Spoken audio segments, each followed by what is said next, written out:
ওসমান হাদির মৃত্যুর খবর আসার পর গেল রাতে বিভিন্ন প্রতিষ্ঠানে হামলা ভাঙচুর ও অগ্নিসংযোগের ঘটনা ঘটে। রাত পেরিয়ে সকাল ধ্বংসস্তূপে পরিণত হয় প্রথম আলো, ডেইলি স্টার পত্রিকা অফিস এবং ছায়ানট ভবন। স্তব্ধ কর্মীদের ভেতরের চাপা আর্তনাদ বলে দেয় ভয়াবহ রাতের কথা। শাহরিয়ার জামান দ্বীপের প্রতিবেদন। রাজধানীর কারওয়ান বাজারের প্রথম আলো অফিস, চারতলা ভবনটি দাঁড়িয়ে আছে ধ্বংসস্তূপের মাঝে। রাতের নিস্তব্ধতা শেষে সকাল হয়েছে, কিন্তু কমেনি আগুনের উত্তাপ। এখনো ভবনের বিভিন্ন জায়গা থেকে ধোঁয়া বের হচ্ছে। কাজ করছে ফায়ার সার্ভিসের কর্মীরা। সারা রাত ভবনটির উপর যে ধ্বংসযজ্ঞ চালানো হয়েছে তা যেন বোঝা যাচ্ছে স্পষ্টভাবে। বর্তমান ও সাবেক কর্মীরা আসছে ভবনটি দেখতে। একই অবস্থা আরেক গণমাধ্যম ডেইলি স্টারের অফিসেরও। প্রতিদিনের শত মানুষের ভিড়ে কোলাহলের অফিস আজ মানবশূন্য। চারিদিকে ধ্বংসস্তূপের চিহ্ন। জড় ভবনটি যেন রাতের ভয়ানক দৃশ্যের সাক্ষী হয়ে দাঁড়িয়ে আছে।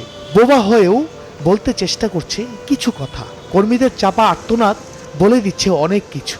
হামলার কারণে শুক্রবার প্রকাশিত হয়নি প্রথম আলো ও ডেইলি স্টার পত্রিকা। ধানমন্ডির ছায়ানট ভবন, বৃহস্পতিবার রাতে হামলা চালানো হয় এই ভবনটিতেও। ভেঙে ফেলা হয় ভবনের ভেতরের জিনিসপত্র। সেই ধ্বংসযজ্ঞের চিহ্ন দেখতে আসেন শিক্ষার্থী, অভিভাবকরা। হামলায় যেন স্তব্ধ তারা। আমরা গত 15 বছরের যে অন্যায়গুলো হয়েছে আমরা ডেইলি স্টার প্রথম আলোর মাধ্যমে জানতে পেরেছি। কেন এই হামলা এসেছে প্রথম আলো, ডেইলি স্টার এবং ছায়ানটের উপরে। এই জায়গাগুলো হচ্ছে বুদ্ধি চর্চার জায়গা, শান্তিপূর্ণ আন্দোলনের জায়গায় তারা যেন উৎসাহিত করেন, তারা যেন কাউকে সহিংসতা করতে উদ্বুদ্ধ না করেন। হাদি হয়তো আর ফিরে আসবে না, কিন্তু গণমাধ্যমের উপরে হামলা করে ফায়দা লুটতে চায় কারা? এ প্রশ্ন সকলের। এই ঘটনাকে এবং এই আন্দোলনকে বিতর্কিত করার জন্য, প্রশ্নবিদ্ধ করার জন্য, জুলাই গণঅভ্যুত্থানকে ব্যর্থ প্রমাণের জন্য আজও বিভিন্ন স্থানে হামলার এবং বিভিন্ন স্থানে ভ্যান্ডালিজম করার এক ধরনের পরিকল্পনা রয়েছে।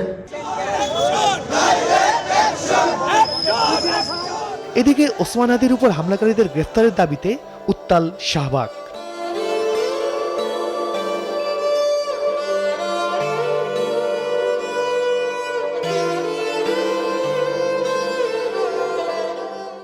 আমরা চাই না কারো মায়ের বুক আর খালি হোক। আপনি বলেন তো, মানুষ কি মানুষকে মারতে পারে? যারাও মানুষ তারাই কিন্তু কেবল মানুষকে মারে। হাদি বাইরে যারা খুন করছে তাদের যতক্ষণ পর্যন্ত বিচার না হবে ততক্ষণ পর্যন্ত আমরা এই শাহবাগ মোড় ছাড়বো না। আমরা চাই না যে এই দেশে এরকম খুনাখুনি হোক, এই হাদি ভাইয়ের মতো আরো মায়ের বুক খালি হোক। আমরা চাই একটা সুন্দর নির্বাচন। শুক্রবার রাজধানীর বিজয়নগর এলাকায় সন্ত্রাসীদের গোলাছুরিতে গুলিবিদ্ধ হন হাদি।